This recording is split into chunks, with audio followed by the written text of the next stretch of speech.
In this lesson, we're going to talk about the surface area of a triangular right prism. Children, surface area is just like area, with the exception that you're finding the area of every face of that 3D shape. So, we have an example here, as mentioned, as a triangular right prism. What I did with the triangular right prism is I unfolded that 3D shape into its net. Its net is simply the shape unfolded. And a lot of children with good imaginations can see that net. If you're having trouble with net, go ahead and use your cheat sheet that's in your notebook. So with the surface area, I started with the two triangles, and I knew that the formula for the area of a triangle is area equals base times height times 1/2. So I simply plugged in the base, which was right here, is 8 inches, and then the height, which was represented by this polka dotted line, and there was a 3 inches there. Then I included multiplying those two measurements by 1/2. So we know that 8 times 3 is 24, and then 24 times 1/2 is 12 inches squared. At this point, when I look at my net, I realize there are two triangles that have the exact same measurements. So I took the 12 inches squared that's represented by one triangle's area, multiplied it by 2, and I got 24 inches squared. If that part confuses you, you could simply find the area for that other triangle and show your work. That's an option if this gets confusing. Secondly, I'm going to deal with the rectangle that's connected to the two triangles. The area for a rectangle is area equals base times height. We realize that the base is 10 inches. They give us that measurement at the top. And then we have 8 inches as the measurement on the side. And we're going to call that the height.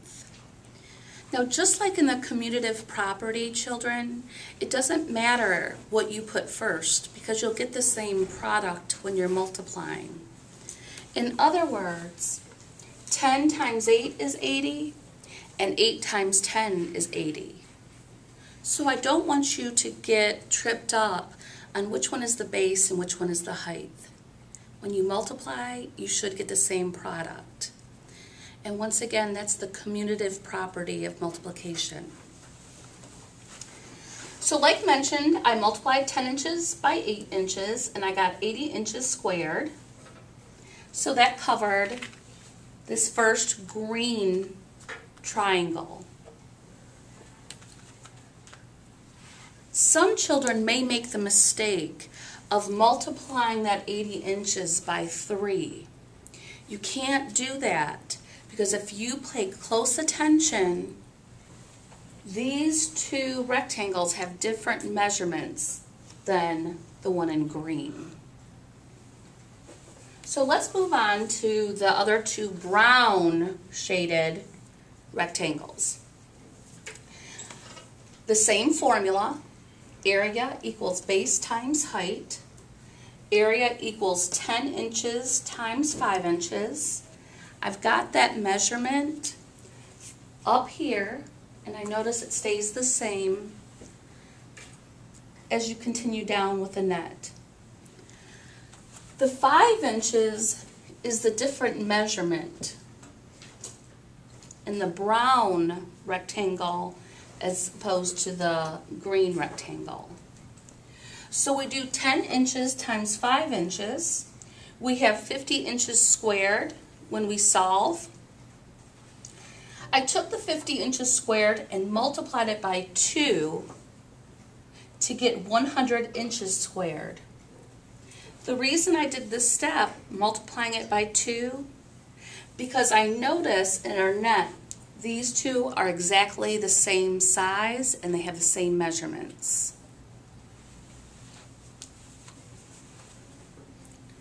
We have found the area of each face of our net. So once we have each of the values, and I color coded it too to kind of give you a visual of what measurements go with which faces. So once we have each of those areas, we add them together. So here I have the 24,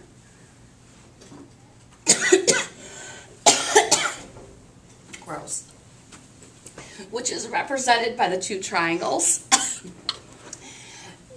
I have the 80, which is represented by our green rectangle, and 100 inches squared, which is represented by the 2 brown rectangles. I added all 3 of those values together, and the surface area of our triangular right prism is 204 inches squared. Let's try some examples together.